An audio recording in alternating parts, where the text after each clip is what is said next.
17. Bab. Jidal majroliq uydiki mol dastxondan ko'ra bir burdi quruq non afzaldir tinch xotirjamlikda. Chechan xizmatkor xo'jayinning yuzini to'kitgan o'g'lini boshqurar. Uning o'g'lari qatorda o'xshash miras alar.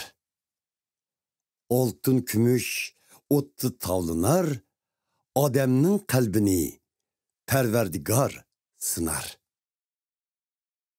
Ko'ngil qo'yar, qabih so'zga yomonlik qilg'uchi, quloq solar g'ayvat shikoyatga yolg'onchi. Kambag'alni mazaq qilgan haqorat keltirar yaratquchisiga, boshqalarning baxtsizligiga shotlangan cho'qim duch kelar jazoga. Tacidur nevrila mo'ysipitlarning, faxridur ata onalar farzandlarning. Notiqlik ahmoqqa yarashmas. Yolg'on so'z mo'tivarga hech qamlashmas. Para bir tumardır. Uni bergüchining nazirda nagil bo'lsa u erishdigandek muvaffaqiyatga. Muhabbatni chingaytar, gunohni kechirguchi. Yaqin do'stidan ayrilar, konu hamonni so'rg'uchi. Berilgan bir ig'iz tanbih danaga unumlik bo'lar urilgan 100 dardin nadonga.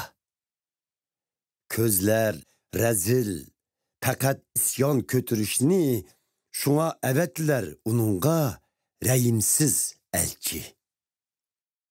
Uchrab qolgandan hamoqatning ahmoqlik qilishiga, yaxshiroqdir uchrab qelish kuchuklaridan ayrilgan eyiqqa.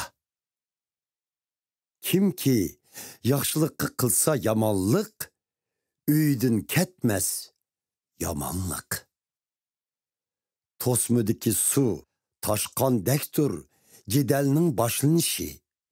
Shunga jidal avjiga chiqishdan avval to'xtat uni.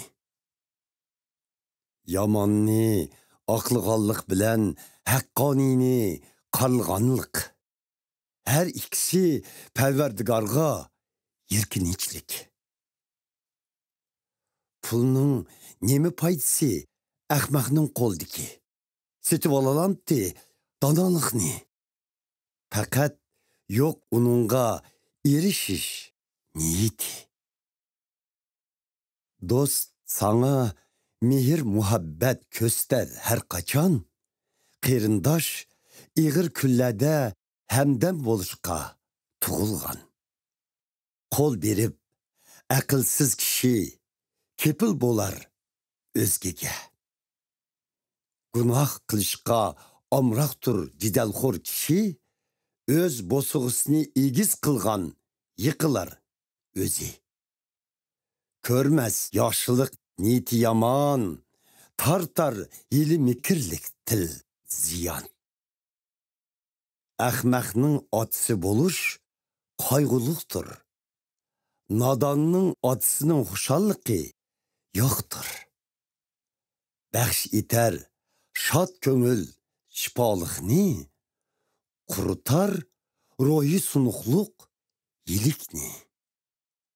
Para alar yang ichida chirik kishi, shunda burmular adalat yo'lini. Donolik turar aqlliqning ko'z oldida, aqlsiz xiyoli qarar to'rt atrofga. Azobga salar hamoqat o'g'il otisini, dard alamga qo'yar onisini. Noto'g'ridir haqqoniylarga jarimoni qo'yish, adolatni qo'llig'ini uchun amaldorlarni urush. Bilimli kishi kam söz bo'lar. Aql idroqliq odam eg'ir besiq kelar. Hatto ahmaqmu jim turvasa aql hisoblanar. Og'zini yumib olsa farosatlik ko'rinar.